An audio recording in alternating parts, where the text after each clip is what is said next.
Hello বন্ধুরা, আজকে আমরা চলে এসেছি আমার এক কাকা শ্বশুরের বাড়ি। তার আজকে বৌভাতের অনুষ্ঠান ছিল।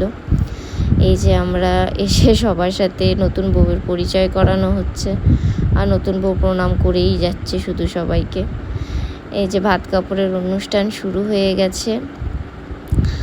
যা গরম পড়েছিল, আমাকে আর দেখার মতন ছিল না। তাদের বাড়ি ছিল মানিকতলা, অনেকটা দূর, আমাদের বাসার থেকে অনেকটা দূর, তাই যেতেও খুব লেট হয়েছে। আর তাদের বৌভাতের অনুষ্ঠান আজকে ছিল, আর এমনি তারা একটা অনুষ্ঠান করবে রবিবার দেখে। তো রবিবার দিন আমরা যেতে পারবো না, ওই জন্য আজকের দিন আমরা গেছিলাম, গিয়ে সবার সাথে দেখা করে এসেছি। খাওয়া দাওয়ার পরে এই যে আমরা বেরোবো সবার সাথে দেখা করে।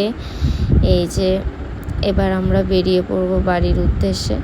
তা সবাই বলল যে এখানে একটা প্রভুর মন্দির আছে, আমাদের জগৎবন্ধু ঠাকুরের মন্দির, ওনার আজকে জন্মদিবস। তো ভাবলাম সবাই মিলে ওই মন্দিরে একবার দেখা করে তারপরেই সবাই বাড়ির জন্য যাই। তাই এই যে মন্দিরে আমরা যাব, এইবার বেরিয়ে পড়েছি।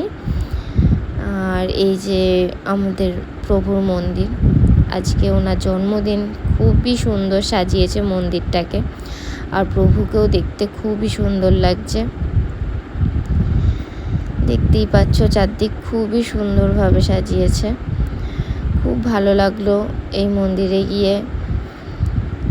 এবার আমরা বাড়িতে চলে যাব এই মন্দির ঘুরে। যা গরম আজকে পড়েছে, কাউকে দেখার মতন না।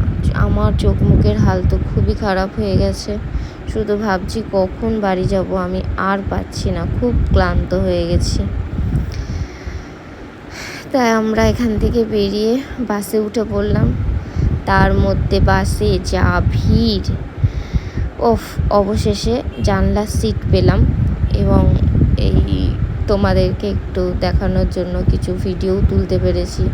জানলার সিট ছাড়া তো আর ভিডিও তোলা যায় না, সবাই জানো। তা এইবার আমরা বাড়িতে চলে আসব।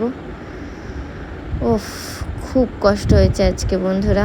ঠিক আছে, তোমাদেরকে অনেক কিছু শেয়ার করলাম, আবার নতুন ব্লগ নিয়ে দেখা হবে। আপাতত টাটা।